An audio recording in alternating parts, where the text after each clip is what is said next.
మూడవది మీరు అన్నారు కఠిన చర్యలు తీసుకుంటాం అసెంబ్లీ ప్రాంగణంలో ఎక్కడైనా మార్ఫింగ్ కానీ ఇంకోటి కానీ జరిగితే మాకు అభ్యంతరం లేదు అధ్యక్ష. కాకపోతే ఒకటి మాత్రం స్పష్టంగా మీకు గుర్తు చేస్తా ఉన్నా, పార్లమెంట్లో సభ్యులుగా పనిచేసిన ఉత్తమ్ కుమార్ రెడ్డి గారు ఉన్నారు, పొన్నం ప్రభాకర్ గారు ఉన్నారు, ఇంకా చాలామంది గతంలో పార్లమెంట్లో పనిచేసిన వాళ్ళు మా ప్రభాకర్ రెడ్డి గారు ఉన్నారు, ఇంకా ఇతరులు ఉన్నారు. పార్లమెంట్లో అధ్యక్ష మీరు తెలుసుకోండి కావాలంటే శ్రీధర్ బాబు గారు, you can talk to the secretary general, they will give you the information. పార్లమెంట్లో గౌరవ సభ్యులు, ఎందుకంటే అక్కడ ఉన్న పార్టీ అక్కడ ఉన్న ప్రభుత్వము ప్రతిపక్షాలను చూపెట్టడం లేదు, కెమెరాలు తిప్పేస్తున్నారు, ఇంకేటో చూపెడుతున్నారు. సరే ఇక్కడ జరుగుతుందా జరగలేదా, I leave it to your wisdom sir. కానీ నేను మీకు చేసే విజ్ఞప్తి అధ్యక్ష, మంత్రులు రన్నింగ్ కామెంటరీ చేస్తే ఎట్లా అధ్యక్ష? ట్రెజరీ బెంచెస్ అది కూడా మంత్రులు రన్నింగ్ కామెంటరీ ఏంది అధ్యక్ష? అధ్యక్ష మినిస్టర్ గారు గౌరవం అనేది గౌరవానికి సంబంధించిన అంశం అన్నారు అధ్యక్ష. నేను ఒకటి గుర్తు చేస్తా ఉన్నా అధ్యక్ష, మీరు పార్లమెంట్ ప్రొసీజర్స్ చూడండి. పార్లమెంట్లో ఉత్తమ్ కుమార్ రెడ్డి గారిని అడగండి, లేదా అక్కడ పనిచేసిన వెంకటరెడ్డి గారిని అడగండి, ప్రభాకర్ రెడ్డి గారిని అడగండి, ఇతర సభ్యులను కూడా అడగండి. అక్కడ రేవంత్ రెడ్డి గారు కూడా పార్లమెంట్ సభ్యుడిగా పనిచేస్తున్నారు, వారికి కూడా తెలుసు. అక్కడ సభ్యులు వీడియోలు కూడా తీస్తున్నారు, ఫోటోలు కూడా తీస్తున్నారు లోపల నుంచి. ఎందుకంటే అక్కడ నిరసన చెప్పే హక్కు ఉన్నప్పటికీ అక్కడ ఉన్న ప్రభుత్వం అక్కడ ఉన్న ప్రొసీజర్లో వాళ్ళు కంట్రోల్ చేస్తున్నారు. ప్రజాస్వామిక హక్కు ప్రతిపక్షాలది ఏదైతే ఉందో దాన్ని వాళ్ళు మొత్తంగా. కేటీఆర్ గారు 1 మినిట్.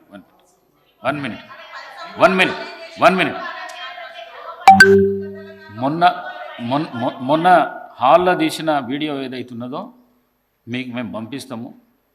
ఎంత దుర్మార్గపు చర్య, ఎంత దుశ్చర్యకు చర్య, ఈ సభ్య సమాజం తలదించుకునే విధంగా ఆ వీడియో ఉన్నది.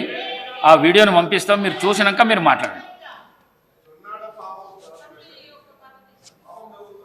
స్పీకర్ సార్, సభ బాగా నడవాలి అంటే ట్రెజరీ బెంచెస్కి ఓపిక ఉండాలి. ఎందుకంటే ప్రతిపక్షాల తరఫున తప్పకుండా మేము మాట్లాడాలి, ప్రజల తరఫున మాట్లాడతాం, కానీ ట్రెజరీ బెంచెస్కి ఓపిక ఉండాలి.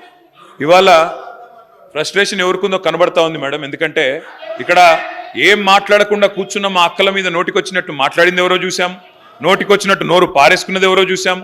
ఆ తర్వాత కూడా మేము ఇక్కడ నుంచి పోయిన తర్వాత కూడా నోటికొచ్చినట్టు మళ్ళీ దూషించింది ఎవరో చూసాము. ముందేమో అక్కలు ముంచుతారన్నారు, ఆ తర్వాతనేమో అక్కలను మేము ముంచుతామని మాట్లాడింది. 5 నిమిషాల్లో ఊసర వెళ్ళి రంగులు మార్చింది.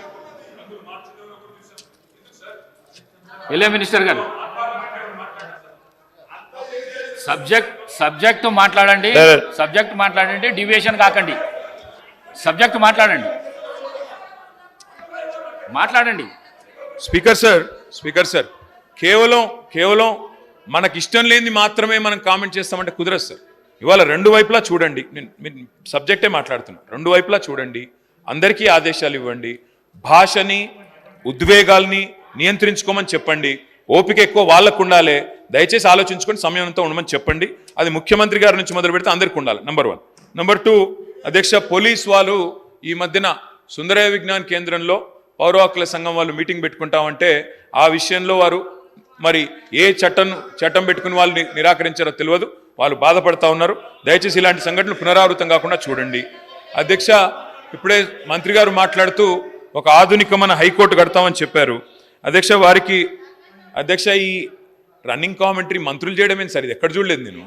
అధ్యక్ష, ఇంకొక మాట అధ్యక్ష, హైకోర్టు భవనం ఆధునికంగా కడతామన్నారు, వి వెల్కమ్ ఇట్. కాకపోతే అధ్యక్ష, ప్రొఫెసర్ జయశంకర్ వ్యవసాయ విశ్వవిద్యాలయ విద్యార్థులు ఒకరోజు కాదు అధ్యక్ష, దాదాపు 100 రోజులు తమ వ్యవసాయ విశ్వవిద్యాలయ భూములు తీసుకోవద్దు, మా భూముల్లో కాకుండా ఇంకెక్కడైనా కట్టండి హైకోర్టు అని చెప్పి వారు ఆందోళన కూడా చేశారు. నేను రాష్ట్ర ప్రభుత్వ దృష్టికి తీసుకొని వస్తా ఉన్నా. వ్యవసాయ విశ్వవిద్యాలయంలో జరగాల్సింది పరిశోధనలు, వ్యవసాయ విశ్వవిద్యాలయంలో జరగాల్సింది సాంకేతికపరమైన ఆలోచనలు. దానికి భూమి కూడా అవసరం సార్, ఎందుకంటే అక్కడ ఫీల్డ్ ఎక్స్పెరిమెంట్స్ చేయాలి. ఆ ఫీల్డ్ ఎక్స్పెరిమెంట్స్ నుంచి వచ్చే రీసెర్చ్ డెవలప్మెంట్ ద్వారానే కొత్త వంగడాలు కానీ కొత్త ఆలోచనలు కానీ రైతాంగానికి, వ్యవసాయానికి, రాష్ట్రానికి ఉపయోగపడే విధంగా చేయాలి. కాబట్టి దయచేసి నేను ప్రభుత్వానికి కోరేది, వ్యవసాయ విశ్వవిద్యాలయ భూములు తీసుకొని హైకోర్టులో 100 ఎకరాలు కేటాయిస్తామనే ఆలోచన ఏదైతే ఉందో దయచేసి దాన్ని విరమించుకోండి.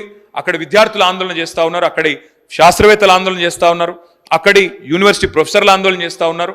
అక్కడి వారందరూ కూడా ఆందోళన చేస్తున్న నేపథ్యంలో ప్రొఫెసర్ జయశంకర్ వ్యవసాయ విశ్వవిద్యాలయ విద్యార్థుల ఆందోళనను దృష్టిలో పెట్టుకుని వారు విరమించుకోవాలి. ఆ ప్రతిపాదన మరో చోట హైకోర్టు ప్రతిపాదించాలని కోరుతాం.